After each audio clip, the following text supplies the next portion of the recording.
मैं आपको पूछना चाहता हूं और सच जवाब चाहता हूं, 63 सीट पे आप लीड कर रहे हैं, 70 में से 63 you are leading. Did you ever expect 63 seats, Kumar? नहीं, सत्य यह है राजदीप, ऐसा कभी नहीं सोचा था। 50 का डेटा जब योगेंद्र भाई ने दिया था तब भी मैंने व्यक्तिगत रूप से सोचा था कि हम 45 से 50 के बीच कहीं रहेंगे, क्योंकि जो मैं रैलियां कर रहा था और जनता का जिस तरह से संवाद हो रहा था, मुझे लगता है कि साइलेंट वोटर आखिरी 5-6 दिन में ज्यादा बढ़ा और विशेष रूप से अरविंद के ऊपर किए गए निजी हमलों से मध्यम वर्ग बहुत आहत हुआ और मध्यम वर्ग ने इसे नकारात्मकता बनाम सकारात्मकता का चुनाव बनाया और इसलिए दिल्ली ने एक क्लियर कट मैंडेट दिया है और ये हमारे लिए भी आत्मचिंतन का समय है और भारतीय जनता पार्टी के लिए भी आत्मचिंतन का समय है। हम भी अपने कार्यकर्ताओं से, अपने सभी साथियों से, अपने वोटर से अनुरोध करेंगे कि विनम्रता विजय का पहला आभूषण है, इसे विनम्रता के साथ स्वीकार करें और जनता ने जो महान अपेक्षाएं इस नवजात दल पर लगाई हैं, इतने पुराने दलों को नकार कर, जिसमें कांग्रेस शून्य पर पहुंच गई है और अभी 9 महीने पहले चमत्कारिक रूप से उभरी भारतीय जनता पार्टी को बुरी तरह दिल्ली के हर वर्ग के वोटर ने नकारा है। मुझे उम्मीद है कि हमारे कार्यकर्ता इसको सुनेंगे और इस पर अमल करेंगे। लेकिन एक आखिरी मैं पूछूंगा, ये I know you like to celebrate through poetry, आप कवि भी है, एक कविता सुना दीजिए।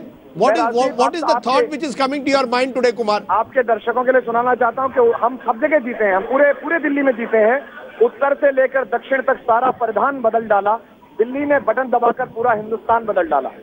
दिल्ली ने बटन दबा के पूरा हिंदुस्तान बदल डाला। अब मुझे डर है कि आप हिंदुस्तान की तरफ जाएंगे, पहले दिल्ली पर फोकस कीजिए कुमार जी, वहां दिखाइए अच्छी सरकार, फिर हिंदुस्तान की बात कीजिए। जहाँ जहाँ आवश्यकता होगी वहाँ पार्टी आगे चलेगी, पार्टी अपनी रणनीतियों पर चर्चा करेगी। बहुत जिम्मेदारियां हैं, सबसे पहले दिल्ली से किए गए वादों को पूरा करने की जिम्मेदारी है और सबसे ज्यादा पार्टी उसी पर उठ सके। बहुत बहुत धन्यवाद आपको। Thank you Kumar.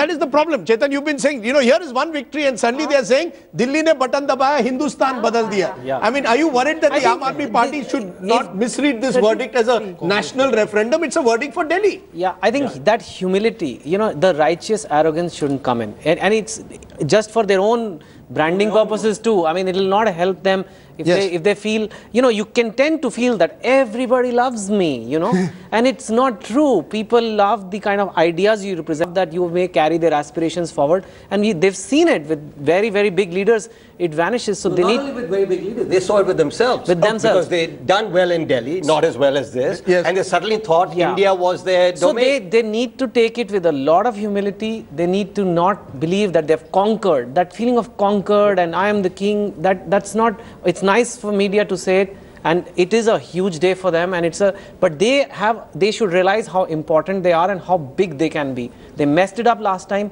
They will not get a third chance, that's for sure. Okay, that's an important point. Deepakar, just a minute. I need to take... About the national